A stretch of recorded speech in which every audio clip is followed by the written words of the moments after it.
கடுகு, சீரகம், உளுத்தம்பருப்பு, மிளகாய் வத்தல், பெருங்காயம் இதெல்லாம் நல்லா வறுத்து தாளித்து தனியாக எடுத்து வச்சுருங்க. அதை கூட்டில் இப்போ போடாதீங்க. ஃபைனலாக போடும்போது தான் அந்த டேஸ்ட்டு நல்லாயிருக்கும். க்ரன்ச்சியாக வாயில் ஆப்பிடும்போது நல்லா உளுத்தம் பருப்புலாம் நல்லா கடிப்படும் போது நல்லா டேஸ்ட்டாக இருக்கும்.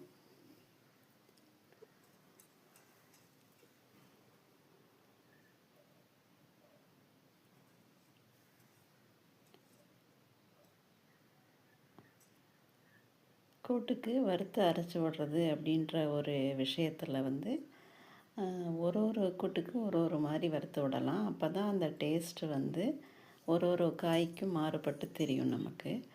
ஸோ இந்த பூசணிக்காய்க்கு என்ன செய்ய போகிறோம் அப்படின்னு சொன்னால், உளுத்தம்பருப்பு, மிளகாய் வத்தல்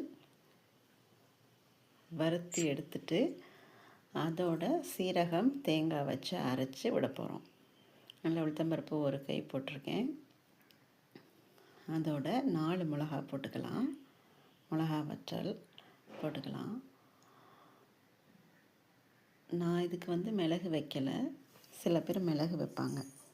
இதுக்கு மிளகு வைக்கணுன்ற அவசியம் இல்லை. ஏன்னு கேட்டிங்கன்னு சொன்னால் இந்த கூட்டுக்கு மிளகாவே போதும். இதுவே நீங்கள் கத்திரிக்காய் கூட்டு, அவரைக்காய் கூட்டுலாம் செய்யும்போது இதே மாதிரி உளுத்தம்பருப்போட 2 மிளகாவும் ஒரு அரை ஸ்பூன் மிளகும் வச்சு வறுத்து போட்டிங்கன்னா டேஸ்ட்டு அருமையாக இருக்கும். ஸோ ஒரு கூட்டுக்கு தகுந்த மாதிரி நீங்கள் வறுத்து போட்டுக்கணும். இதே நீங்கள் புடலங்காய் கூட்டு அப்படின்னு சொன்னால் வறுக்கவே தேவையில்லை. பச்சை மிளகா, தேங்காய், சீரகம் வச்சு அரைச்சி விட்டிங்கனாலே போதும்.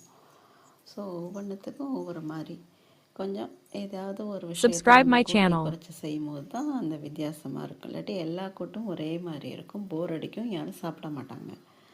ஸோ நம்ம இந்த மாதிரி செஞ்சுக்கலாம். அரைக்கும் போதே கருவேப்பிலையும் சேர்த்து அரைச்சிட்டிங்கன்னா நல்ல மணமாக இருக்கும்.